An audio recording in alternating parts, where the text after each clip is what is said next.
Clearly, the first line is sticking in your craw because this is it is. Yes, that you talked about this. So I'm going to get Hammy's take on the first line. You've got more to say about it. I want to get Hammy's response to that. What are you seeing from the first line, Jeff? And is there a reason to be as perturbed by it as Kenny is? Oh, you know what?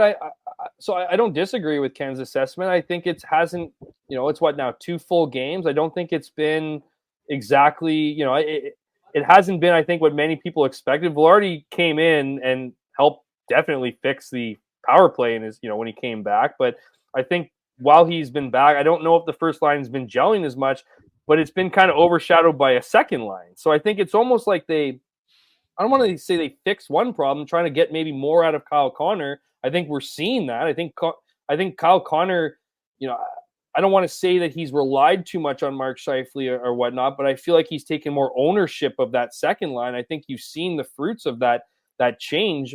As far as the first line goes, look, it's been like I said, 2 games. Like, this isn't a large sample size. They haven't been great. They haven't caught fire right away.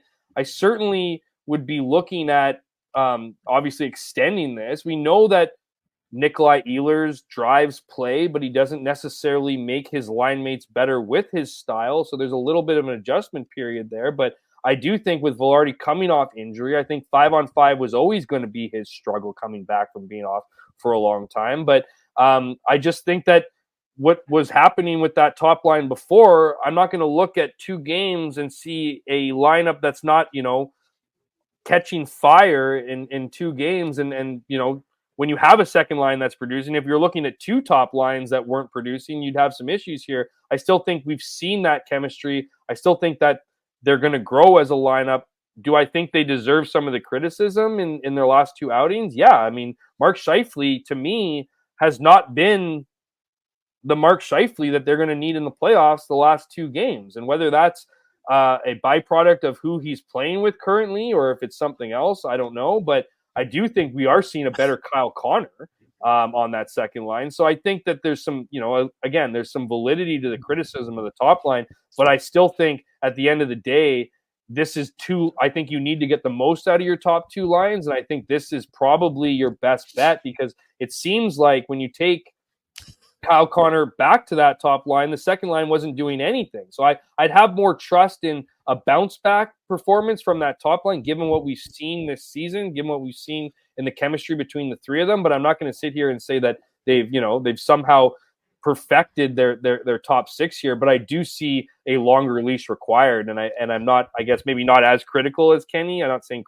Kenny's been overly critical. I think he's been bang on with his assessment of that line. I just think that there's better days ahead, if you will, with that. I'd give it more of a let's see what happens. And the Jets are going to be quick to put Kyle Connor back on that top line in the event that things don't work out if things don't continue to work out that second line. I'm also very intrigued on what happens when Nino Niederreiter gets back, how that plays into a role, because there's Tyler Toffoli still on that third line right now.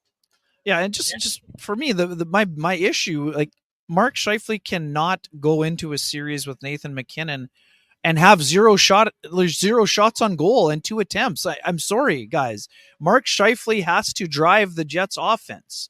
And right now, that's not happening with this configuration. I like the line a lot better last game than I did the game before when they were outshot 11-1. I mean, they were at least noticeable against the Flames. But they're not anywhere near the level they need to be in order to win a series, let alone multiple rounds. Now, does that mean it can't work? Of course not. But this is reminiscent to me of how the expectations got skewed with the Jets being, when they had that stretch. I think, 9-2-2 in December? I'd have to go back to the notes here, but I mean, people just thought they would go out over the boards and be like putting up 5 goals a game, like when they were putting up 20, 10 points a game between the 3 of them, or 15. So anyways, I just think that that line is not clicking the way it needs to be. And I'm with Jeff. They need to be given an opportunity to continue to click together. But I'm just here to say I need to see more from them before I'm here to say that's the way they should go into game 1 of the Stanley Cup playoffs.